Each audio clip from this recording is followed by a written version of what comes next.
Hey guys, Adam here from DirectionTrader.com. Let's do today's morning recap and looking forward video. It's about not quite quarter after 9 here on the West Coast, so almost 11:15 Central.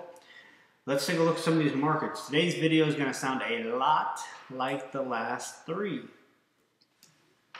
Here in the S&Ps, we have just continued to consolidate here. I am going to continue to remain bullish. I'm going to use the previous day's highs and previous day's lows as my guide. So if we trade above the previous, still coming in tomorrow, if we trade above today's highs, I'm going to look long. Trade below today's lows, we're going to be looking short. That's just how we're going to do it. When we get these sideways ranges, we're waiting for it to break, and that's what needs to happen here. So coming into tomorrow, I'm going to be watching here patiently to see how this market's going to trade. If we're going to trade higher, we need to get up above the previous day's highs. Trade lower, get down below the previous day's lows. Here at the Russell, we're going to look a lot of the same. In this sideways slop and chop, we did push a little bit higher on the Russell than we did the other indexes here. And kind of just like the NASDAQ, so we got the Russell and the NASDAQ pushed up to their initial targets. And the S&P and the Dow kind of stayed back a little bit different than what it was in the past. Whenever the S&P and the Dow stayed higher, NASDAQ and Russell stayed lower. So kind of a neutral here, guys. But as we continue to trade sideways, one day down, one day up, one day down, one day up, got to watch some previous day's price levels. If we break below the previous day's price level, look for a shorter opportunity. We break above and look long. And I'm going to continue to do that until we start to get back into a direction, whether that's a bullish or bearish bias. We don't really care at this point because right now we are simply trading in a sideways fashion. So bullish above, bearish below mentality on all these stock index futures. And here's the Dow. I'm going to go ahead and get them all covered here. Bullish above, bearish below. Here on the Dow, be a little bit cautious with the downside because we are coming into more of a support here on the Dow than the other instruments. So the other ones have a little bit more room to the downside. The Dow is basically at support. So if the Dow breaks down, it's got some room to run.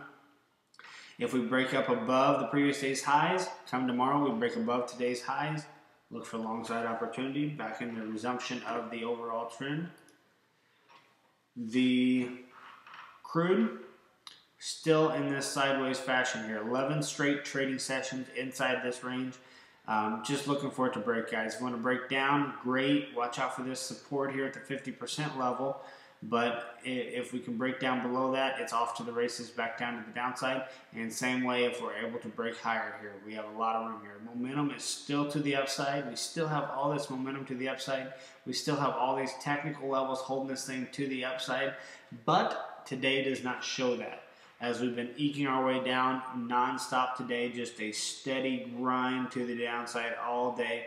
And I know it's only coming into lunchtime, so if we can get a little bit of boost here, that would save this crude market and continue this resumption to the upside. But going into tomorrow, be careful of this support area, but if we are able to get a little bit of intraday movement to the upside, I will happily take that long opportunity from an intraday standpoint.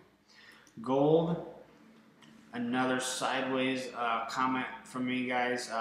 What is this? 5 days now we've traded sideways. 5 full trading sessions we've traded inside of this range.